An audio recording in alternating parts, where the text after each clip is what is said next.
যে কে কি চায়। তিনজন major player, doctor Yunus, Tarique Rahman আর জামাত। তো ডক্টর ইউনূস কি চায় সেটা আমি একদম মানে কোনো চিন্তা ভাবনা না করেই বলতে পারি, কেন উনি বুঝিয়ে দিয়েছেন উনি ক্ষমতায় থাকতে চান। ক্ষমতা মানে কি, উনি তো নির্বাচন করে ক্ষমতায় আসার মানে যোগ্যতা উনি অর্জন করেন। বাংলাদেশের মানুষ এর সেইভাবে ভরসা উনি অর্জন করতে পারেন।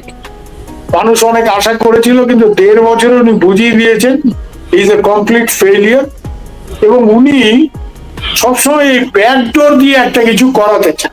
আমেরিকান ডিপ স্টেটের এজেন্ট, তো উনি সবকিছু পেছন দরজা, সামনের দরজা দিয়ে না। তো এখানে যেটা পরিষ্কার, উনি রাষ্ট্রপতি হতে চান। কেন রাষ্ট্রপতি হতে চান? 3টে কারণ। প্রথম কারণ যেটা প্রধান, ওনার আগেও ওনার বিরুদ্ধে মামলা হয়েছে নানা রকম, money laundering, financial embezzlement, labour law violation, হাজার রকমের সমস্যা ওনার আছে। আর ইদানিং তো উনি চিফ অ্যাডভাইজার হয়ে একেবারে মানে ওনার নিজের যে গ্রুপ অফ কোম্পানি গ্রামীণ, তাকে এই সুবিধা ওই সুবিধা, মানে যেগুলি অবভিয়াস কনফ্লিক্ট অফ ইন্টারেস্ট। আগামী দিনে যদি কোনো হস্টাইল গভর্নমেন্ট আসে যারা ওনাকে খুব একটা পছন্দ করে না, ওনার এই সুন্দর মিষ্টি মিষ্টি কথায় ভুলে যাবে, তারা মামলা টামলা করতে পারে। এই জন্য উনি রাষ্ট্রপতি হতে চান। কারণ রাষ্ট্রপতি হলে he gets immunity from prosecution. This is a very big thing for him. উনি আগামী দিনে এই মামলা মোকদ্দমা পড়তে চান না। 2 নম্বর হচ্ছে, উনি রাষ্ট্রপতি হলে উনি supreme commander of arm forces. এটা ভারতবর্ষে না, আর্ম ফোর্সের সুপ্রিম কমান্ডার রাষ্ট্রপতি কিন্তু এখানে খুব একটা এইসবে আসে যায়। কারণ আমাদের আর্মি কোনো সময় পলিটিক্যাল প্লেয়ার না, পাকিস্তানের মতো। বাংলাদেশে পাকিস্তানের ভূত তো ঘাড়ে থেকে কোনোদিন পুরোপুরি নামে নেই। তো যে পাকিস্তানি ভূতগুলি বাংলাদেশে চড়ে বেড়ায়, উড়ে বেড়ায়, তার মধ্যে একটা ভূত হচ্ছে সেনাবাহিনী। মাঝে মাঝে সেনাবাহিনী মনে হয় যে পাকিস্তানি জেনারেলদের মতো আমরা একটু ক্ষমতা টমতা ইত্যাদি, যদিও ওয়াকার সাহেব ওই পথে এখনো অব্দি হাঁটেননি।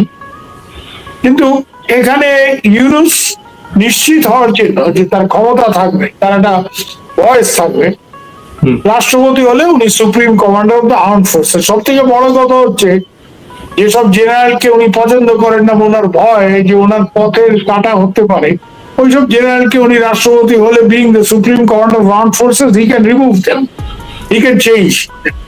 আর 3 নম্বর যেটা ইদানিং খুব গুরুত্বপূর্ণ, যেটা অনেকে বুঝতে পারছে না, এখন বাংলাদেশেও ঠিক এই খেলাটা বুঝে উঠতে আছে। এবারে নির্বাচন তো ভাই শুধুমাত্র নির্বাচন না, এর সাথে একটা গণভোট জড়িয়ে আছে, রেফারেন্ডাম। এবং সেই রেফারেন্ডামের অন্যতম বিষয়বস্তু কি? জুলাই সনদ। তো জুলাই চার্টার বা জুলাই সনদ যদি গৃহীত হয়, তার অন্যতম ইম্পর্টেন্ট জায়গা হচ্ছে রাষ্ট্রপতির হাতে অধিকতর ক্ষমতা। অর্থাৎ যদি এই জুলাই সনদ নির্বাচনের মধ্যে দিয়ে যদি জুলাই সনদ গৃহীত হয়ে যায়, আর তারপরে ওনার পছন্দের দল যদি আসে, উনি অবশ্যই ওনার সাথে জামাতের খুব খাতির, এরা যদি ক্ষমতায় আসে ইউনূসকে রাষ্ট্রপতি করে, তাহলে ইউনূসই বোধহয় মানে সব থেকে শক্তিশালী রাষ্ট্রপতি হবে বাংলাদেশের এ যাবৎকালে। রাষ্ট্রপতিরা এ যাবৎকালে ভারতের মতো পাকিস্তান, বাংলাদেশের রাষ্ট্রপতিরা তো কনস্টিটিউশনাল ফিগারই, কিন্তু অতটা ইম্পর্টেন্ট কিছু না। কিন্তু এবার যদি এইটা জুলাই সনদ গৃহীত হয়, তাহলে এই জিনিসটা পাল্টাবে অনেকটাই। বাংলাদেশ একটা প্রেসিডেন্সিয়াল অ্যাসারশনের দিকে চলে যাবে। প্রেসিডেন্সিয়াল সিস্টেম হয়তো পুরোপুরি হবে না কিন্তু আমেরিকার মতো, কিন্তু প্রেসিডেন্টের হাতে অনেক বেশি ক্ষমতা থাকবে। তুলনামূলক ভাবে প্রধানমন্ত্রীর ক্ষমতা অনেক কমে যাবে, আর 2 টার্মের বেশি প্রধানমন্ত্রী হতে পারবে। তো যাই হোক, এই সব কারণে ইউনূস রাষ্ট্রপতি হতে চান।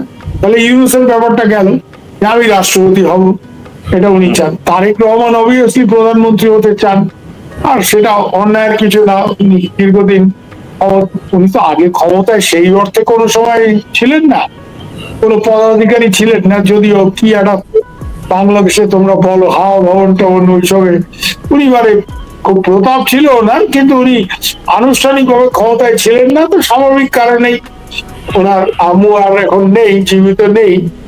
বিএনপি একটা অন্যতম সামনের সারির দল, এবং আওয়ামী লীগ নেই যেই নির্বাচনে সেখানে বিএনপি এগিয়ে আছে এরকম অনেকের একটা ধারণা।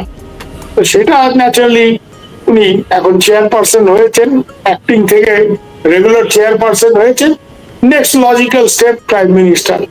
ওর যদি দল ক্ষমতায় যেতে তাহলে তারেক রহমান কি চায়, ইউনূস রাষ্ট্রপতি চায়, তারেক রহমান বিএনপি কে ক্ষমতায় এনে নিজে প্রধানমন্ত্রী হতে চায়, এটাও পরিষ্কার। জামাত কি চায়? জামাত এতদিন কারো একটা ল্যাগ স্ট্যান্ড ধরে বাংলাদেশের রাজনীতি করেছে। 8-এর দশকে যখন জামাত আবার নির্বাচনী রাজনীতিতে ফিরে আসে, জেনারেল সাহেবরা জামাতকে আবার বৈধতা দেয়, জামাত ফিরে আসে গোলাম আজমের নেতৃত্বে, তখন থেকেই জামাত কারো ল্যাজ হয়ে রয়েছে, কারো মানে কি বিএনপির ল্যাজ হয়ে রয়েছে, জুনিয়র পার্ট। এইবার বোধ হয় জামাতের একটা ধারণা হয়েছে যে একটা যা পরিস্থিতি, হ্যাঁ সারা বিশ্বের পরিস্থিতি, অন্যদিকে ইরানে কি হচ্ছে দেখতেই পাচ্ছ, ইরানে এই হুজুরদের বিরুদ্ধে ব্যাপক আন্দোলন হচ্ছে, কিন্তু বাংলাদেশে হঠাৎ করে এই 1-1.5 বছরে হুজুররা নিজেদের একটু শক্তিশালী মনে করছে এবং জামাতের একটা কেন জানি ধারণা হয়েছে যে হয়তো এবার এককভাবেই তারা ক্ষমতায় না আসলেও খুব কাছাকাছি চলে আসতে পারে, তারা একটা জোর চেষ্টা করবে। আর এই 1.5 বছরে ভাই বিএনপির বিরুদ্ধে অনেক অভিযোগ আছে, বিএনপির ক্যাডাররা, বিশেষ করে নেতা নয় ক্যাডাররা চাঁদাবাজি এই সেই নানা রকম মানে 2 নম্বরই কার্যকলাপে লিপ্ত হয়েছে। জামাত কিন্তু এসব করেনি, জামাত খুব সিস্টেম্যাটিকলি নিজের লোকজনদের জায়গা মতো বসিয়েছে এবং সেই ক্ষেত্রে তারা সাহায্য পেয়েছে ইউনূস সাহেব। মানে ইউনূস সাহেব আর Jamaat made for each other. একটা স্লোগান ছিল না এক সময়, made for each other, they are really made for each other. কেন? জামাত ক্ষমতায় যদি কোনো কারণে আসে, আল্লাহর মানে রহমতে যদি কোনো কারণে ক্ষমতায় আসে, তাহলে ওরা ইউনূসকে রাষ্ট্রপতি করতে রাজি হবে। তার কারণ সারা বিশ্বে একটা ইমেজ ম্যানেজমেন্টের ব্যাপার আছে, তো they will be seen as a party of the মোল্লা, সেটা তারা চায় না। সামনে একজন নোবেল লরিয়েট, ইংরেজি ভালো বলেন, একটা যাই হোক পরিচিতি আছে পশ্চিমী দুনিয়া, এরকম একটা লোককে রাষ্ট্রপতি ওরা করে। বিএনপি বা আওয়ামী লীগ তো কোনদিন করার প্রশ্ন ওঠে না, তাদের নিজেদের প্রচুর লোক আছে। এই জন্য জামাত ক্ষমতায় আসতে চায় এবং তারা ইউনূস সাহেবের সাথে একটা বোঝাপড়া তাদের হয়েছে। এই কারণে ইউনূস সাহেব তাদের প্রচন্ড রকম, তারা যা চেয়েছে, তারা যাকে যেখানে বসাতে চেয়েছে, 3-4টা জায়গায় জামাত খুব ভালোভাবে নিজেদের লোক সেট করতে পেরে। এডুকেশন, সিভিল অ্যাডমিনিস্ট্রেশন, ইভেন মিলিটারিতে যে নতুন কিছু প্রমোশন হয়েছে এবং যারা ডিপ কমান্ডার হয়েছে, ডিভিশন কমান্ডার, মেজর জেনারেল, আমি জানি তারা কিন্তু ও জামাত এলিমেন্ট বেশ কয়েকজন আছে, আমি একদম ইন্ডিভিজুয়ালি তাদের জানি, তাদের ব্যাকগ্রাউন্ড। এর জন্য জামাত নিডস ইউনূস, আর ইউনূস অবভিয়াসলি নিডস জামাত, কারণ ইউনূসের তো নিজের দল নেই, কি আর এনসিপি হয়েছে, ওরা ইউনূস সাহেব চেলা চামুন্ডারা যেটা করেছে, ওরা তো নিজের থেকে লড়লে ওরা সবার জামানত যাবে। ওই জন্য ওদের সাথে জামাতের একটা অ্যালায়েন্স করিয়ে দিয়েছে, যাতে ওদেরও কিছু নেতা যারা জুলাই বিপ্লবী বলে পরিচিত, কিন্তু ইতিমধ্যেই যাদের ইমেজ যথেষ্ট ক্ষতিগ্রস্ত হয়েছে নানা কারণে, এগুলি বাংলাদেশের মানুষ তো জানেই, বাইরের লোক আজকাল জেনে যাচ্ছে। হ্যাঁ, তো এর জন্য ইউনূস জামাতকে প্রয়োজন আর জামাতের ইউনূসকে প্রয়োজন। এর জন্য জামাত চায় তারা ক্ষমতায় কোনোভাবে যদি আসে, আর যদি ক্ষমতার কাছাকাছি আসে তাহলে তারা বিএনপির জন্য সমস্যা তৈরি করতে পারে। তখন হয়তো বিএনপি চিন্তা ভাবনা করলেও করতে পারে ঝামেলায় গিয়ে লাভ নেই। হ্যাঁ, যে বিএনপি যদি 200-র উপরে আসন পায় কোনো ব্যাপার, সেটা যদি না হয় 160-70, তাহলে বিএনপির পক্ষে সরকার চালানোটা ডিফিকাল্ট হবে। তখন হয়তো তারেক সাহেবও ভাবতে পারেন যে জামাতকে সাথে নিয়ে একটা ন্যাশনাল গভর্নমেন্ট, তারপর জাতীয় সরকার, ওই ধরনের একটা কিছু, যাতে এই পার্লামেন্টে তাকে খুব ঝামেলার মধ্যে পড়তে না হয়। আর জামাতের সাথে ওপেন কনফ্রন্টেশনটা বেড়ে গেলে, এটা বিএনপিরও কিছু লোকের ধারণা আছে, জামাতের তো আছেই, যে তার সুবিধা নেবে আওয়ামী লীগ। এইসব কারণে হয়তো জামাতের শফি হুজুর তো অলরেডি বলেই দিয়েছেন যে আমরা সহযোগিতা করব, অর্থাৎ একটা রাস্তা খোলা রাখছে যে ক্ষমতা ভাগ বাটোয়ারা করে যদি সবাই মিলে সরকার টরকারে থাকা যায়, বিরোধী দল শাসক দল ওইসব কিছু না থাকে, সবাই সরকার, হ্যাঁ আমরা সবাই রাজার রাজা এই রাজত্বে, তো এরকম একটা ব্যাপার হতে পারে। এই মোটামুটি প্রাথমিক ভাবে আমি আমার বক্তব্য যে ইউনূস রাষ্ট্রপতি হতে চান, জামাত ক্ষমতায় আসতে চান, ন্যাচারালি কাছাকাছি আসবেন বলে তাদের একটা ধারণা হয়তো হয়ে থাকতে পারে। অনেক এই ধরনের জরিপ টরিপও দেখা যাচ্ছে যে তারা বিএনপি কে বেশ, হিন্দিতে বলে না কাঁটে কা টক্কর হোগা, হিন্দি সিনেমায় খুব ডায়লগ খুব কাঁটে কা টক্কর, তো ওই কাঁটে কা টক্কর এরকম একটা হতে পারে। আর বিএনপি অবভিয়াসলি তারা ক্ষমতায় আসতে চায় এবং তারেক সাহেব প্রধানমন্ত্রী হতে চান। এই হচ্ছে মোটামুটি অবস্থা। একটা ব্যাপার আমি বলি যে এইটা যে পুরোপুরি প্ল্যান্ড, আমেরিকান ডিপ স্টেট প্রথম থেকে এই জিনিসটা, এটা কিন্তু প্রথমে 2020-তে তারা প্ল্যান করেছিল কোভিড এর আগে। তখন প্ল্যানটা ছিল গার্মেন্ট ওয়ার্কার্সদের দিয়ে, তখন আমরা এগুলি ফ্ল্যাশ করেছি, আমি নিজে ফ্ল্যাশ করেছি এবং আমি এটা খুব ভালো করে জানি। কলকাতাতে আমেরিকান কনসুলেটে 6 রাউন্ড মিটিং হয়েছিল, সেখানে কারা কারা উপস্থিত ছিল সেগুলি আমাদের জানা। তো এই যে শেখ হাসিনার গভর্নমেন্টকে ফেলার বা শেখ হাসিনা যাতে পাওয়ারে না আসতে পারে, এটা আমেরিকানরা প্রথম 2013-14-তে তোমার নিশ্চয়ই মনে আছে খুব জোরালো ভাবে ওরা চেষ্টা করেছিল। ড্যান মোজেনা তখন আমেরিকার রাষ্ট্রদূত, তিনি একদম মাঠে নেমে গেছিলেন এই ব্যাপারে, এবং এখানে ভারতের সাথে ওদের একটা জোর টক্কর হয়। আমাদের রাষ্ট্রদূত তখন ভারতের ওখানে ছিলেন পঙ্কজ সরন আর ড্যান মোজেনার মধ্যে এমন বাকবিতণ্ডা হয় যে ড্যান মোজেনা পঙ্কজ সরনের বিরুদ্ধে নালিশ করার জন্য উনি দিল্লি ছুটে আসেন। দিল্লি এসে আমাদের ন্যাশনাল সিকিউরিটি অ্যাডভাইজার এবং ফরেন সেক্রেটারির কাছে, ফরেন মিনিস্টারের কাছে ওপেনলি কমপ্লেইন করেন যে তোমাদের রাষ্ট্রদূত আমাকে গালিগালাজ করেছে ইত্যাদি। আর পঙ্কজ সরন বিহারের লোক, তো অত জমা টমা দেওয়ার লোক না, হ্যাঁ মানে বাড়াবাড়ি করলে, মানে ও ডাইরেক্টলি মোজেনাকে বলেছিল, আমাকে পরে বলেছে পঙ্কজ সরন যে हमको क्या अमेरिका से सीखना है बांग्लादेश से कैसे डील करेगा, মানে আগে কি আমেরিকার কাছে শিখতে হবে নাকি? বাংলাদেশের সাথে আমাদের যোগ একটা নারীর টান 71 থেকে শুরু হয়েছে, কি তারাও আগের থেকে। তাই জন্য আমেরিকানদের কথায় আমরা বাংলাদেশ ডিসাইড করবো নাকি? আমরা যেটা করার আমরা করবো, তার সাথে কি করব এটা আমাদের ব্যাপার, আমরা সার্বভৌম রাষ্ট্র, অত আমেরিকা। তো যাই হোক, এই জায়গাতে তো ভারতের একটা কনসিস্টেন্ট অ্যাপ্রোচ আছে। আর এখানে আমেরিকানরা তাই জন্য তখন থেকে এটা চেষ্টা করে যাচ্ছে 13-14 থেকে, পরের দিকে এটা 18-19-এর নির্বাচনের পরে যখন শেখ হাসিনা আবার ক্ষমতায় ফিরলেন, তখন থেকে এই নতুন করে এই প্রচেষ্টা শুরু হলো। ইউএস কনসুলেটে মিটিং হয়েছে কলকাতায়, সেগুলি আমি জানি, খুব ভালো করে জানি কারা মিটিং এ এসছে, কি ধরনের আলোচনা হয়েছে সেখানে। তারপরে কোভিডটা শুরু হয়ে যাওয়াতে একটু ব্যাপারটা গন্ডগোল হয়ে গেল। This plan was put on the shelf but not discontinued. তখন বলা হলো যে ব্যাপারটা কিছুদিন দেখা যাক, আর কিছুটা লিকেজও হয়ে গেছিল এখানে মিটিং টিটিং গুলি। তো যাই হোক, তারপরে আবার নতুন করে গত বছর থেকে এটা শুরু হলো, এবং আমাকে স্টেট ডিপার্টমেন্টের একজন খুব সিনিয়র লোক, সে আমাকে ওপেনলি বলেছিল, মানে 2024-এর মার্চ মাসে, আমি আমেরিকা একটা ফেলোশিপে ছিলাম, ফেরার আগে ওনার সাথে আমার দেখা হলো, তা আমাকে ওপেনলি বলেছিল will bring down this village women, give us 2 or 3 months। মানে ওরা ওই শেখ হাসিনাকে ভিলেজ উইমেন বলে, মানে গ্রামের বুয়া, খুব খুব ইয়ে করে বলে আর কি। We'll bring down these village women in 2 or 3 months. Even you guys cannot say. You guys মানে ইন্ডিয়া বাঁচাতে পারবে না, আমরা 2-3 মাস দাও, ওকে ফেলে দেবো।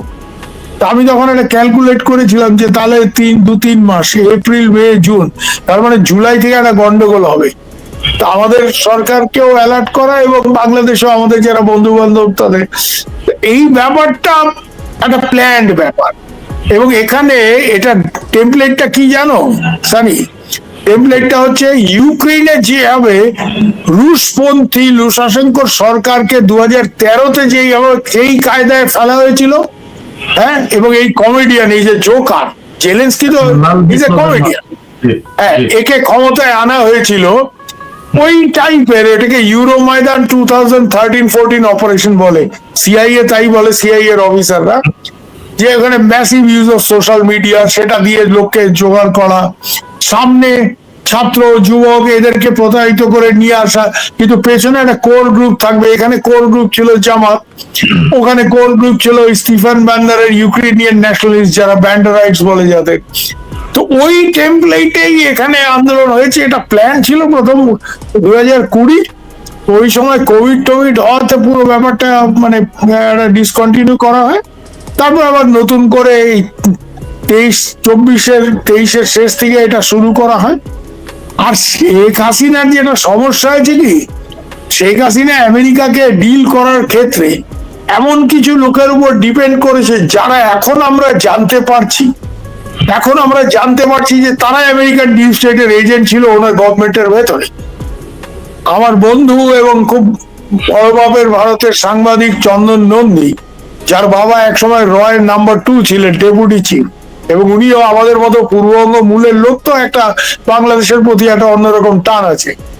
তো এই নন্দী সাহেবের ছেলে চন্দন, সে তো ওপেনলি লিখেছে যে দরবেশ মানে সালমান এফ রহমান, আনিসুল হক আইনমন্ত্রী এবং আরাফ, এই তিনজনের নাম করে সে লিখেছে যে এরা আমেরিকান ডিপ স্টেটের এজেন্ট।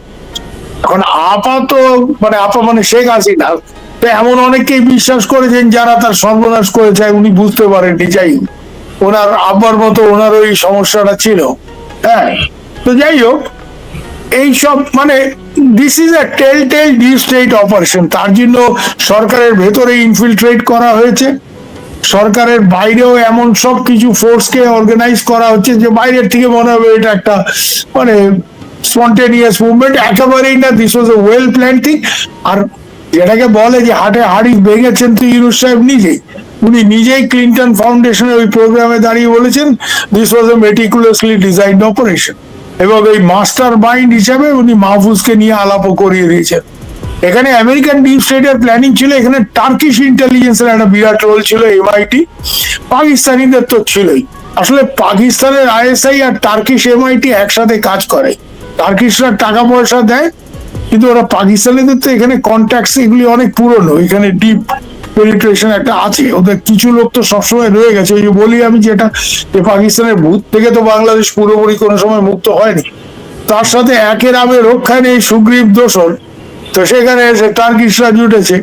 ওরাও এখানে, টার্কির সমস্যাটা হচ্ছে কি, ওরা তো ইউরোপিয়ান ইউনিয়নে প্রবেশ করতে চেয়ে ব্যর্থ হয়ে, মানে আমি চাইছিলাম সাহেব হইতে পারলাম না, এখন খুব কঠিন মুসলমান হয়ে যাবো। এই টার্কির ব্যাপারটা হচ্ছে এইটা, ওই সাহেব হইতে পারে নেই তোমাদের ইউরোপ ওকে নেয়নি ইউরোপিয়ান ইউনিয়নে। হ্যাঁ, তো এর জন্য এখন আমি মুসলিম ওয়ার্ল্ডের লিডার হবো, তাই জন্য আমাকে কঠিন মুসলমান হতে হবে। হ্যাঁ, সৌদিদের থেকে বেশি বড় মুসলমান হতে হবে। কম্পিটিটিভ র্যাডিক্যালিজম এক কথায় যেটাকে বলে, একাডেমিক টার্মিনোলজি হচ্ছে কম্পিটিটিভ র্যাডিক্যালিজম। মানে সে কত বড় র্যাডিক্যাল, আমি আরো বেশি র্যাডি। তো ওর সাথে পাকিস্তানিদের একটা ডাইরেক্ট লাইন আপ আছে, এরা মিলেই অপারেশনটা করেছে। CIA, MIT and ISI, this was a combined operation। এবং ইউনুস সাহেব তো আমেরিকানদের তাবেদার বহুকাল ধরেই, অবভিয়াসলি ওদের চয়েসও ছিল। আরেকটা ব্যাপার যেটা আমরা লক্ষ্য করেছি, যে বিভিন্ন দেশে এই ধরনের অপারেশন, তুমি আজকে স্বামী তুমি দেখো যে ভেনিজুয়েলা একটা আমেরিকান হেলিকপ্টার যাচ্ছে, একটা ফোর্স যাচ্ছে, ভেনিজুয়েলান army did not do anything. এটা কি হয়নি কি একটা প্রেসিডেন্সিয়াল প্যালেসে গার্ড তো থাকবে? আমরা ভাই এক সময় ওই জায়গাতে চাকরি করেছি। হ্যাঁ, তা আমি এটা ভাবতে পারি যে আমি ইন্ডিয়ান আর্মির অফিসার, আমি দাঁড়িয়ে আছি, আমার প্রেসিডেন্টের বাড়ি আক্রমণ হচ্ছে, আমি মারা গেলেও তো আমি ফায়ার করব, আমি 10 রাউন্ড হলেও তো ফায়ার করব, আমি তো মারা যেতে পারি, আমি হয়তো মানে আউট ম্যানুভার্ড হয়ে যেতে পারি, আমি পেরে না উঠতে পারি, হঠাৎ করে আক্রমণ হয়েছে, I may be taken by surprise, but I fight. If I am a soldier I fight. Nobody in the Venezuelan army, নিশ্চয়ই প্রেসিডেন্সিয়াল প্যালেসের একটা গার্ড ডিটেল থাকবে। Did they open fire? Answer is no. Did they make any effort to resist? The answer is no. কারণটা কি? General সাহেবদের আগে থেকে কিনে রেখে দিয়েছে, আমার নিজের ধারণা। তো এটা বাংলাদেশেও যে হয়নি আমি বলতে পারবো না, কেন হঠাৎ করে ওয়াকার সাহেব বলে, oh my troops will not fire on the boys. Boys আবার কি ভাই? যারা এখানে মারামারি করছে, যারা মেট্রো রেল পোড়াচ্ছে, যারা সরকারি প্রপার্টি ধ্বংস করছে, যারা পুলিশকে হত্যা করছে, অস্ত্র লুট করছে, they are not a peaceful protesters, they are certainly not peaceful protesters. আর শাখাওয়াত সাহেব তো হাটে হাড়ি ভেঙেছেন বলে যে যেসব গুলিতে এই ইয়েরা তথাকথিত যাদের শহীদ বলে হই হই হই হই করা হচ্ছে, এরা যে বোরের গুলিতে মারা গেছে, এই গুলি তো বাংলাদেশ সিকিউরিটি ফোর্সেস ইউজ করে না। তার মানে ভেতর থেকে ওদের মারা হয়েছে, মেরে শহীদ টহীদ বানিয়ে একটা হই হই, যাতে মানুষ আরো খেপে ওঠে। তো this was a well planned operation. এবং এই হাদির হত্যাও দেখবে ঘুরে ফিরে এই জিনিসই, যে এখন 2 মাস মাঠে থাকতে হবে, রাজপথ দখলে রাখতে হবে, তো হাদিকে ওরাই মেরে দিয়ে একটা হইচই করে তার নামাজে জানাজাকে একটা সেন্টার পিস ইভেন্ট বানিয়ে এখন ওই হাদি ভাইয়ের শোকে তারা বিবল, রাত্রে কি খাওয়া দাওয়া করে পার্টি করছে সেগুলি তো ভিডিও বের হয় সব, তো সেগুলি আমরা সব দেখছি। তো এগুলি বলে লাভ নেই, দিস ইজ এ মানে প্ল্যান থিং, যে ওরা নিজেদের মধ্যে কিছু লোককে যারা অপেক্ষাকৃত কম গুরুত্বপূর্ণ তাদের শহীদ টহীদ করে দিয়ে জনরোষ তৈরি করা এবং তারপরে মাঠ দখল করা, এই জিনিসটা পুরোটাই ডিজাইনের ব্যাপার। এবং এই ডিজাইনের ফলে এগুলি ঠিক শেখ হাসিনা বা তার লোকজন, কিছু লোক তো ওদের সাথে ছিল আমার ধারণা, ইনসাইডার্স, আর বাকি যারা ছিল তারা ইনএফিশিয়েন্ট। শেখ হাসিনার গোয়েন্দা বিভাগ বা এইসব লোকজন, দে কুড নট অ্যান্টিসিপেট যে এরা যেভাবে প্ল্যানিংটা করে যেভাবে এগোচ্ছে ব্যাপারটা বুঝতেই পারেনি। হ্যাঁ, আর কিছু জায়গায় ফোর্স ইউজ করছে, যখন ফোর্সটা তাহলে 5 তারিখে ওই মিছিল যদি উত্তরাতে আর্মি পক্ষে, আমি নিজে জানি ওখানে 2টো ফুল ব্যাটালিয়ন ছিল বাংলাদেশ আর্মি, ওই মিছিল আটকানো কোনো ব্যাপার না। আর ভাই এইসব মিছিল না তো ওই সাহেবদের কাছে একটা 10-20 হাজার লোকের মিছিল, ও বিগ র্যালি, ভারত বাংলাদেশে আমাদের এইসব অঞ্চলে একটা 20-50 হাজার লোকের মিছিল, এটা কোনো বিরাট কিছু ব্যাপার না। 2 battalion of forces they could have easily stopped it. হঠাৎ করে যে ওয়াকার সাহেব বেঁকে বসলেন, এখন দেখো আমেরিকানরা ওনাকে কি আশ্বাস দিয়েছে, তুমি চিফ থাকবে, তারপর তোমাকে ইউনাইটেড নেশনস ওই পিস কিপিং অপারেশনে কোনো একটা থিয়েটার কমান্ডার বানানো হবে, যেটা পাকিস্তানের জেনারেল রাহিল শরীফকে করা হয়েছিল। তারপরে আমেরিকায় ভিসা টিসা ওই মইনু আহমেদের মতো, এরকম কোন ছকে ওয়াকার সাহেব খেলছেন কিনা আই এম নট শিওর। কারণ one of the important thing about this deep state operation is by the army of, আর্মিকে ম্যানেজ করে ফেল, যেটা ভেনিজুয়েলাতে আমরা দেখতে পাচ্ছি, একদম পরিষ্কার চাক্ষুষ দেখা যাচ্ছে। আমি এটা ভাবতেই পারি না যে আমার প্রেসিডেন্টকে আমি অফিসার, আমি captain, major, what ever, I will not fight to save my president, তাহলে তো আর্মি না, তাহলে তো সে সেনাবাহিনীর লোক না, সে ধান্দাবাজ বাটপার। এনিওয়ে, এখানে ওই আর্মিকে বাই অফ করার একটা প্রসিজার আছে। এইসব ডিপ স্টেট অপারেশনে funds are not a problem. আমেরিকানরা এমনি টাকা খরচ করে না চাইনিজদের মতো, কিন্তু ওরা যেটা ডিপ স্টেট ওদের প্রায়োরিটি অপারেশন, সেখানে ম্যাসিভ টাকা খরচ করে। তো এগুলি মানে আমাদের তো দেশে এইসব জায়গাতে they can be bought off. তো যাই হোক, এটা মানে এই বিপ্লব টিপ্লব বলা, এটা বিপ্লবকে অপমান করা হবে।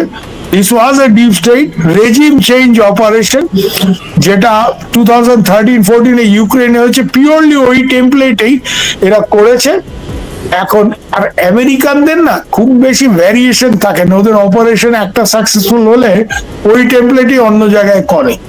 এখন এখানে ভেনিজুয়েলাতে অন্যরকম করেছে, ডাইরেক্টলি গিয়ে একটা স্ন্যাচ রেড করেছে, এটাকে বলে স্ন্যাচ রেড, যেটা মাদুরোকে করেছে, তুলে নিয়ে আসলাম।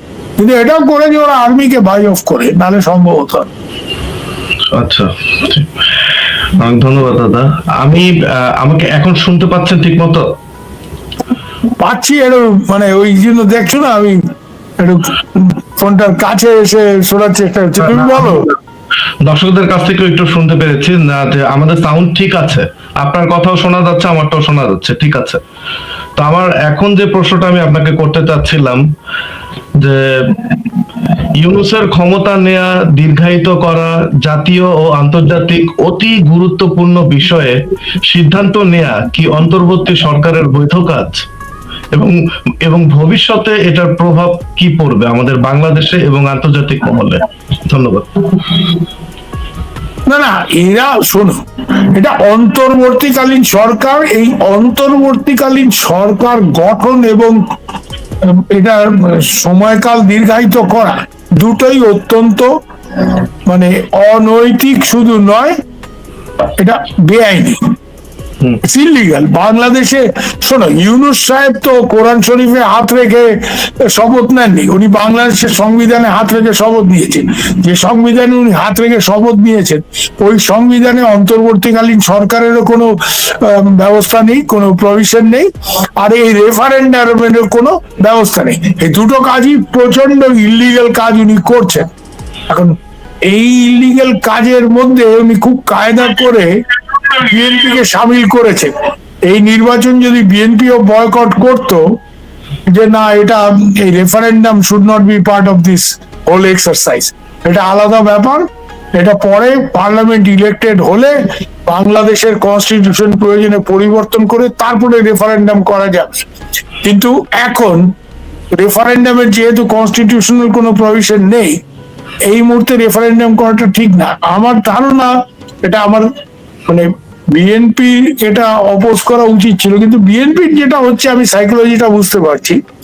অনেকদিন ক্ষমতার বাইরে তো নির্বাচন করে আওয়ামী লীগও নেই, তো ওদের যথেষ্ট, ওদের মনে হচ্ছে যে this is our best chance. Awami League সিনে থাকলে বিএনপির জন্য অত সহজ হতো না, কিন্তু আওয়ামী লীগের যত খারাপ অবস্থায় 35-40% ভোট আওয়ামী লীগের আছে ভাই, এটা যত যাই বলে। হ্যাঁ, আওয়ামী লীগের মানে একেবারে আওয়ামী লীগের গন্ডগোলটা কোথায় হয়েছে? আওয়ামী লীগ যে বিভিন্ন নির্বাচনে যেটা গোলমালের অভিযোগ ওঠে বা গোলমাল হয়েছে, সেটা হয়েছে কেন? যে আওয়ামী লীগে এই দরবেশরা সামনে এসে যাওয়ার পর থেকে একটা নমিনেশন বাণিজ্য শুরু হয়। 5 কোটি 10 কোটি টাকা দিয়ে যে নমিনেশন কিনছে, সে তো হারতে চাইবে না, সে তো এমপি হতে চাইবে, পারলে মন্ত্রী হতে চাইবে। ওই জায়গাতে গিয়ে এরা সুনিশ্চিত করার জন্য প্রত্যেকে নিজের জয়, তখন এই রিগিং টিগিং এইসব করতে হয়েছে। তাহলে আওয়ামী লীগকে ক্ষমতায় আসতে গেলে রিগিং বাংলাদেশে করতে হতো না।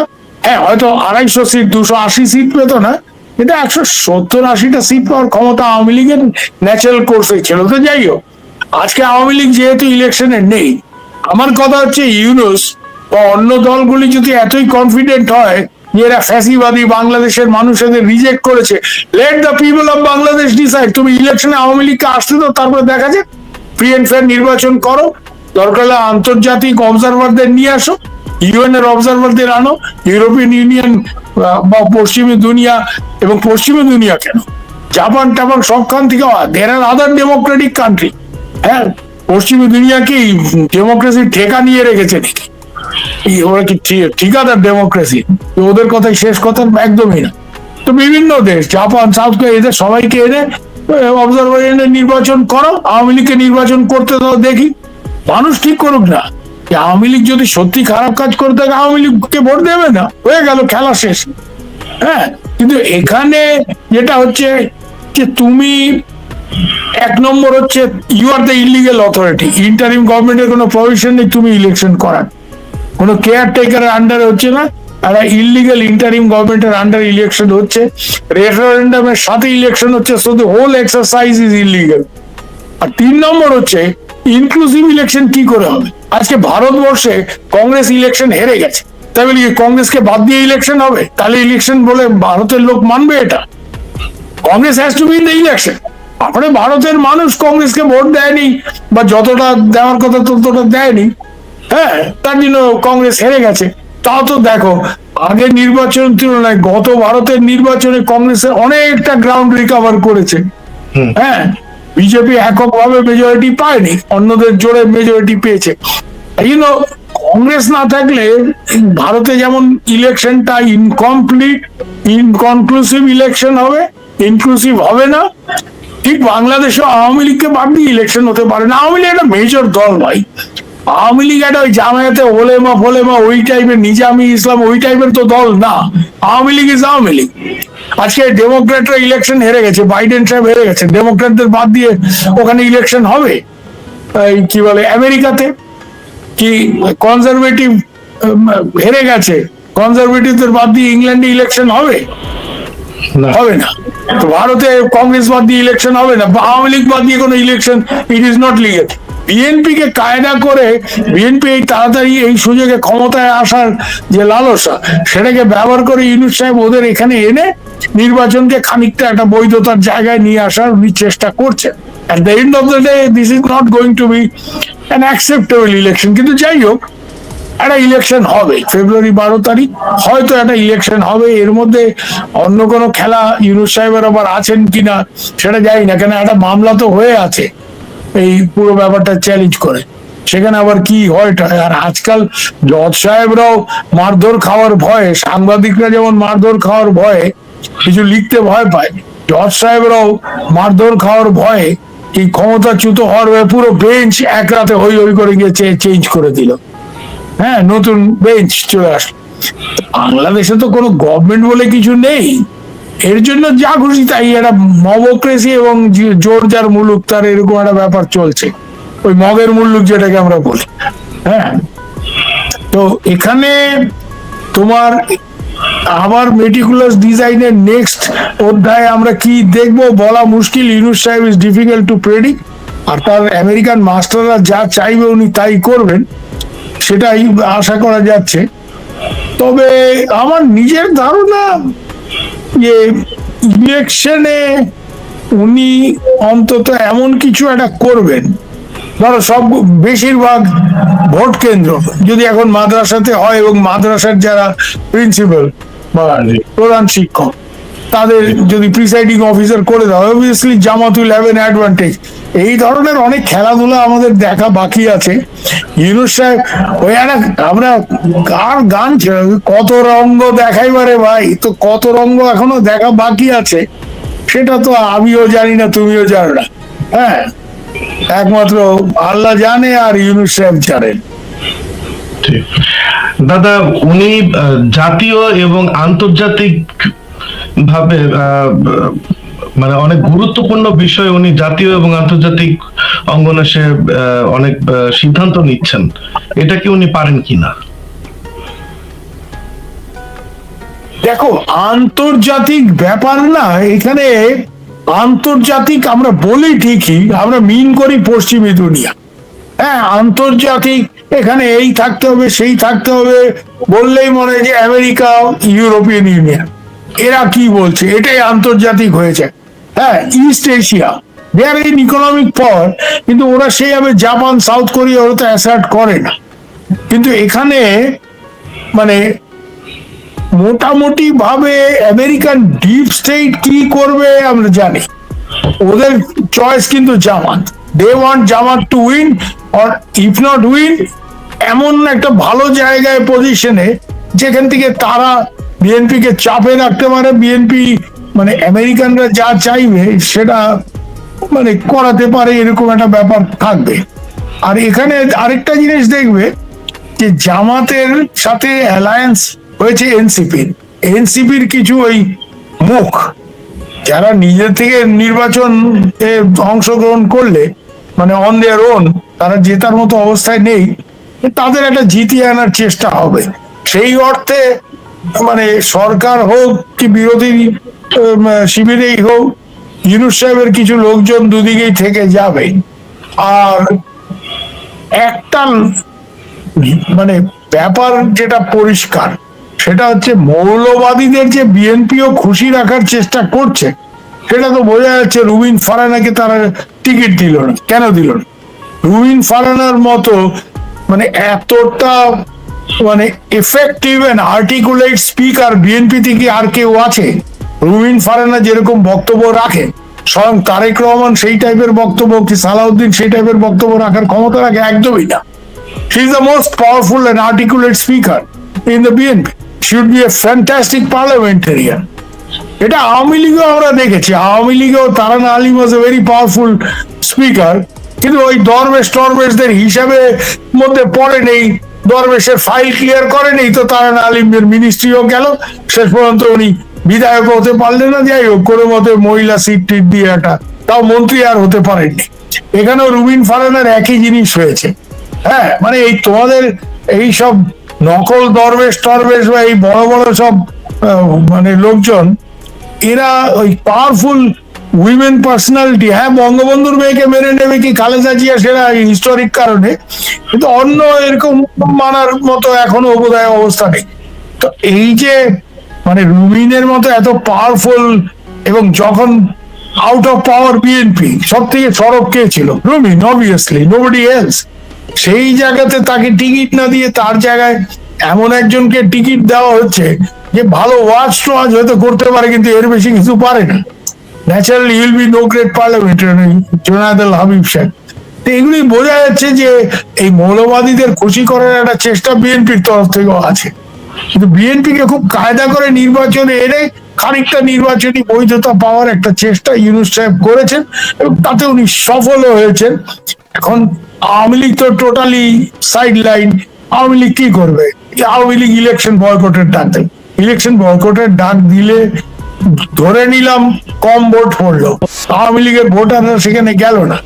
সেই সুবিধাটা নিয়ে শেষ বেলায় অন্য কেউ, যারা প্রিসাইডিং অফিসার, যাদের লোকজন জামাত গিয়ে ওখানে সিল সাপড় বেড়ে পুরো ব্যাপারটা কন্ট্রোলে নিয়ে আসবে না, বা সেটা আমি কি করে গ্যারান্টি দেবো? আমরা এই গ্যারান্টি কেউ দিতে পারি না। They can control if the presiding অফিসাররা যদি ওদের নিজেদের লোক হয়, যদি ওইভাবে বড় বড় মাদ্রাসাতে সব ভোটিং সেন্টার হয় আর সেখানকার প্রিন্সিপালরা সব প্রিসাইডিং অফিসার হয়, দে ক্যান ডু ইট। যে আমরা দেখো, বাংলাদেশ সবাই সবার খবর রাখে, এটা এমন কিছু বড় দেশ, নেপালের থেকে বড় দেশ। আজকে নেপালের যে ইন্টারিম গভর্নমেন্টের দায়িত্বে আছেন, উনি কিন্তু যেদিন দায়িত্ব নিয়েছেন সেদিনই ইলেকশন ডিক্লেয়ার করে দিয়েছেন, যেটা ইউনূস সাহেব করেন। ইউনূস সাহেব তুমি লক্ষ্য করে দেখো, মানে যেটা আমরা কুমিল্লার ভাষায় বলি টাল্টি বাল্টি, বহুদিন ধরে এই টাল্টি বাল্টি করছেন উনি। নির্বাচন না দিয়ে কি হবে, 5-6 বছর থাকা যায়। ওনার যে চামচারা ব্লগার বাহিনী আছে না, চিয়ার লিডার, ওনার যারা, ওনার জন্য যারা বাদ্যযন্ত্র বাজে, চিয়ার লিডার্সরা, কিছু কিছু ব্লগ, তারা তো বলে এসছে ওনাকে 5 বছর রাখতে হবে, পারলে 50 বছর রাখো। 50 বছর পরে লোকটার বয়স কত হবে ভাই? 135। 135 বছর। ঠিক আছে, আল্লাহর কাছে প্রার্থনা করি উনি 135 বছর বাঁচো। কিন্তু যাই হোক, এই ধরনের ব্যাপার স্যাপার, এই জায়গাতে দাঁড়িয়ে একটা কথা পরিষ্কার হয়েই বলা যায় যে এই নির্বাচন, মানে নির্বাচন এটা হবে হয়তো, কিন্তু এটা যে অভিযোগ ছিল যে আমরা মুক্ত নির্বাচন, ফ্যাসিবাদের ইয়ে থেকে, কবল থেকে মুক্ত, ওই সব বড় বড় কথা বলার আর কোনো জায়গা নেই।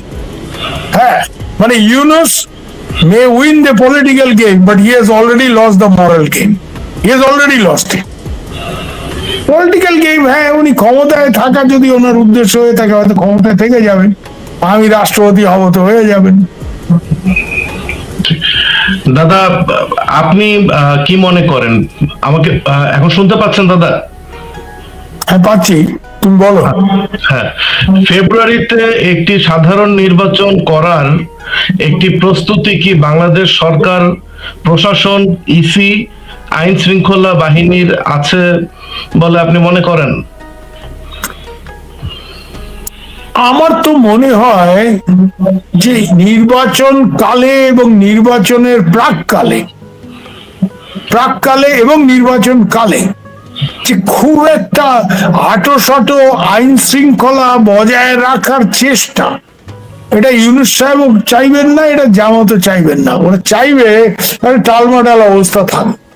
যেই টালমাটাল, এই যে খুব বলা হচ্ছে না যে এত হিন্দু হত্যা হচ্ছে কেন, ইউনূস সাহেব তো বলেছেন যে এটা পলিটিক্যাল ব্যাপার, ওরা আওয়ামী লীগ ঠিক করে, এই জন্য ওদের উপরে লোক, মানে অ্যাজ ইফ এটা একদমই তাই না। হিন্দুদের উপর আক্রমণ হচ্ছে কেন? হ্যাঁ, এটা ঠিক যে হিন্দুরা ট্র্যাডিশনালি আওয়ামী লীগকে ভোট দেয়, যেরকম মুসলিমরা ইন্ডিয়াতে ট্র্যাডিশনালি কংগ্রেস, বা যেসব জায়গাতে কংগ্রেস অত শক্তিশালী নন বিজেপি পার্টিকে ভোট দেয়। এটা ন্যাচারালি, এটা হবেই, এবং এটা আমাকে খুব বেশি ব্যাখ্যা করার তো দরকার নেই, এটা সবাই বুঝছে। এই জায়গাতে দাঁড়িয়ে এটা জামাতেরই লাভ হবে। এই হিন্দুদের উপর যে আক্রমণ হচ্ছে, বিভিন্ন জায়গায় মব টব হচ্ছে, এতে করে হিন্দুরা ভয় ছোটে ভোট দেবে না। তো হিন্দুদের এই 8-10% ভোট কতগুলি, মানে এটা আমাকে একবার আমির হোসেন আমু বলেছিল যে হিন্দুদের ভোটটা আগের তুলনায় অনেক কমে গেছে হিন্দু জনসংখ্যা, কিন্তু এই যে 8 to 10% of the popular vote তারা কন্ট্রোল করে, এতে করে কিন্তু 40 থেকে 50টা আসনে দে আর ডিসাইসিভ ফ্যাক্টর।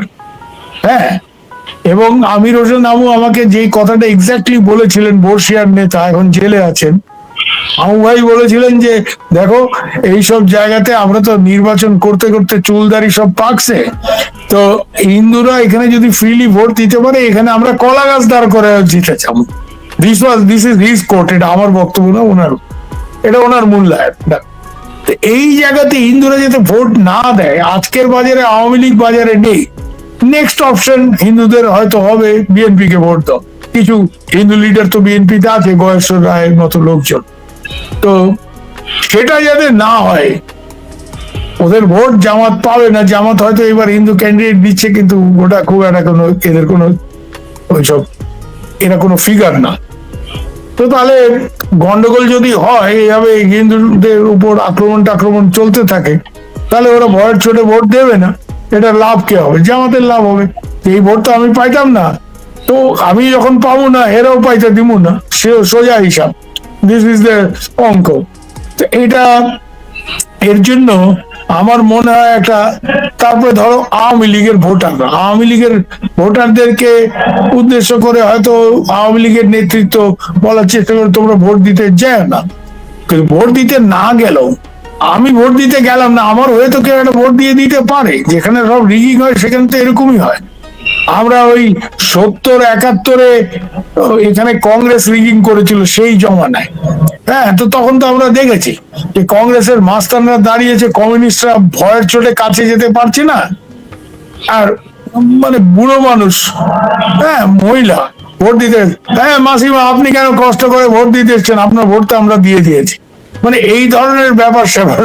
তো এগুলি আমরা দেখেছি, এখানে এই বাংলাতেও হয়েছে, হয়তো বাংলাদেশে হয়েছে।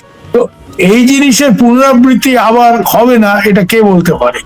বিশেষ করে আওয়ামী লীগের একটা বিরাট অংশ ভোটার রয়েছে, তারা যদি ভোট দিতে না যায়, অটোমেটিক্যালি অন্য দল তো বুঝে যাবে যে কারা ভোট দিতে আসেনি। শেষ বেলায় গিয়ে যদি প্রিসাইডিং অফিসার তাদের লোক হয়ে থাকে, শেষ বেলায় গিয়ে দুমাদুম ছাপ্পা পড়বে না 10% 15% ভোট, সেটা কে গ্যারান্টি দিতে পারে ভাই? তো এরকম একটা প্ল্যানিং, ওই মেটিকুলাস ডিজাইন তার মধ্যে এগুলি হবে। এর জন্য হঠাৎ করে যদি যে জামাত 7-8% বেশি কোনোদিন ভোট পায় না, এই জামাত যদি 25-30% ভোট পেয়ে যায়, আশ্চর্য হওয়ার কিছু নেই। কেন এর মধ্যে তোমরা বাংলাদেশে বলো না যে মেকানিজম হয়েছে, এখানে অনেক মেকানিজম হবে, এখন মেটিকুলাস ডিজাইন হবে। ইউনূস সাহেব আরেকটা পিএইচডি পাবেন খুব তাড়াতাড়ি, একটা পিএইচডি হয়তো উনি ইকোনমিক্সে পেয়েছেন, আরেকটা পিএইচডি উনি ডিজাইনে পাবেন, পিএইচডি ডিজাইন। হ্যাঁ, কি ডিজাইন? Meticulous design. হ্যাঁ, তো এইটা বাকি আছে। এই নির্বাচন কি হবে তা আমরা জানি, মানে এই ধরনেরই হবে। It is less than fair, it's not a very legal exercise, কিন্তু হবে। মানুষ হয়তো ভাববে যে আচ্ছা মন্দের ভালো, এরকম একটা সেন্টিমেন্ট কাজ করতেও পারে। ঠিক দাদা, আওয়ামী লীগকে ছাড়া যদি একটি নির্বাচন হয়, তো সেই সরকার কতদিন শান্তিপূর্ণভাবে রাষ্ট্র পরিচালনা করতে পারবে বলে আপনি মনে করেন? দেখো, এই মানে ইউনূস সাহেবের এই 1.5 বছরে আমরা একটা জিনিস দেখেছি, যে আওয়ামী লীগ, মানে তুমি যেটা ইঙ্গিত করছো যে আওয়ামী লীগকে বাদ দিয়ে নির্বাচন করছে, আওয়ামী লীগ তো একসময় রাজপথে অত্যন্ত শক্তিশালী দল ছিল, সেটা পাকিস্তানিরাও টের পেয়েছে, হ্যাঁ জিয়া এরশাদও টের পেয়েছে, পরবর্তী সময়ে 1/11 পরেও আওয়ামী লীগ রাজপথে একটা সাংঘাতিক দল।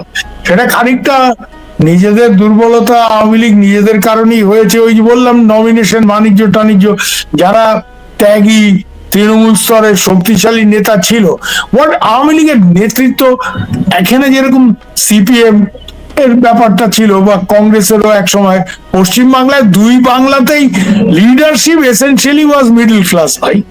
হ্যাঁ, মাস্টার মশাই, প্রফেসর, টিচার, ডক্টর, ইঞ্জিনিয়ার, এই প্রফেশনাল যাদের বিরাট টাকা নেই কিন্তু যাদের একটা সোশ্যাল রেসপেক্ট আছে, সামাজিক একটা সম্মান তারা অর্জন করেছে এবং লোকে তাদের মেনে নেয়।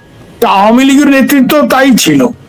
ওই জায়গাতে এই যে একটা ভুইফোড় কিছু ব্যবসায়ী শ্রেণীকে সামনে নিয়ে আসা, এই টাকা পয়সা খেয়ে 5 কোটি 10 কোটি টাকা দিয়ে নমিনেশন কেনা, মানে নমিনেশন বাণিজ্য নামে যেটা বলবো, এর ফলে আওয়ামী লীগের অনেক ত্যাগী নেতা, অনেক তৃণমূল স্তরে যথেষ্ট জনপ্রিয় নেতা তারা অনেকে বসে গেছে।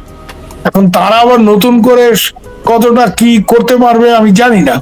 আর এইসব নেতা যারা এই টাকা পয়সা দিয়ে নমিনেশন কেনে নেতা হয়েছে, এরা তো সব ভেঙে গেছে, কি এরা অ্যাডজাস্ট করে নিয়েছে, এরা ব্যবসাও চালাচ্ছে হয়তো নিজেদের। হ্যাঁ, এই জমানায় তো তারা টিকে থাকবে। আমি জানি এরকম বেশ কিছু ব্যক্তিগত কেস, কেন আমার বাংলাদেশের সামাজিক যোগাযোগের শহরটা অনেক বড়। হ্যাঁ, তো এই জায়গাতে আওয়ামী লীগ যে কাল পরশুই একটা বিরাট আন্দোলন গড়ে তুলতে পারবে এটা আমি মনে করি না। সেটা যদি হতো তাহলে এই 1.5 বছরে আওয়ামী লীগ মাঠে নামতো এবং ওই ফ্ল্যাশ মিছিল, ওই 10 জন নিয়ে মিছিল করে একটু ছবি তুলে আপার নজরে পড়ার জন্য ওইসব না, মানে সত্যিকারের আন্দোলন, যমুনা ঘেরাওটেরা, এগুলি তাহলে হতো। সেগুলি হয়নি। তাই জন্য যেই ক্ষমতায় আসুক, আইন শৃঙ্খলা বাহিনী তার হাতে থাকবে, সেনাবাহিনী তার হাতে থাকবে এবং সেটা দিয়ে জোরজার করে এই ধরনের আন্দোলন রোধ করা সম্ভব হবে। তার ফলে সরকার একবার নির্বাচিত যদি হয়ে যায়, সেটা ইনলিগাল তো বটেই, কারণ রেফারেন্ডামের সাথে ব্যাপারটা হচ্ছে। একটা জায়গাতেই গোলমাল আমি দেখছি, সেটা হচ্ছে কোনো কারণে এই রেফারেন্ডামের ইস্যু নিয়ে যদি বিএনপি জামাতের মধ্যে গন্ডগোলটা বেড়ে যায়, তখন কিন্তু সিচুয়েশন কন্ট্রোলের বাইরে যেতে পারে, যদি বড় রকমের গোলযোগ এদের মধ্যে সৃষ্টি হয়। সেটা যদি না হয়, আওয়ামী লীগ এই মুহূর্তে এসে বিরাট একটা কিছু করে ফেলবে এটা আমি অন্তত মনে করি না। কারণ আওয়ামী লীগের ভেতরে অনেক লোকজন এখনো আছে যারা লড়াই করতে প্রস্তুত, একদম প্রস্তুত। নেতৃত্ব কোথায়? একটা দলের জনসমর্থন থাকলে তো হবে না, নেতৃত্ব থাকতে হবে, সংগঠন থাকতে হবে। সেই নেতৃত্ব এবং সংগঠন, এটা ভাই ভারতে এখানে বসে থেকে লেকচার টেকচার দিয়ে আর ওই আপার নজরে থাকলাম, পার্টির পেজে আমার বক্তৃতা ছাপা হলো, বক্তৃতা দেখানো হলো ভিডিও, ওগুলি দিয়ে কিছু হবে না। আওয়ামী লীগকে নতুন ভাবে নিজের ঘরটা আগে গোছাতে হবে। যারা তৃণমূল স্তরে সলিড নেতা আছে, যারা দেশে থেকে এখনো লড়াই করার মুডে আছে, এইসব লোককে সামনে আনতে হবে। হ্যাঁ, একটা বড় অংশ অবশ্য একটা রিস্ক আছে সেখানে, তাদের সামনে আনলে তো জেলে ঢুকিয়ে দিচ্ছে। ইউনূস সাহেব যেভাবে লোককে জেলে ঢুকিয়েছে, আমি কিছু ঘটনা শুনলাম। আমার 2-1 ছোট বোন আছে কুমিল্লার, সে কিছুদিন আগে জেল থেকে 3 মাস পর বেরিয়ে এসছে। তা আওয়ামী লীগ হলেই ফলস কেস দিয়ে জেলে ঢোকাও। হ্যাঁ, অদ্ভুত অদ্ভুত সব কেস। মানে আওয়ামী লীগের মন্ত্রী, মহিলা মন্ত্রী, যে একটা মাছি মারতে গেল কামের বুয়াকে ডাক দেবে, আমি জানি, তাকে চিনি, আমি নাম করছি না, কেন তার নাম আমি তোমার শোতে করবো, তার বিরুদ্ধে আরো 2টো কেস দিয়ে দেবে। এই তো অবস্থা।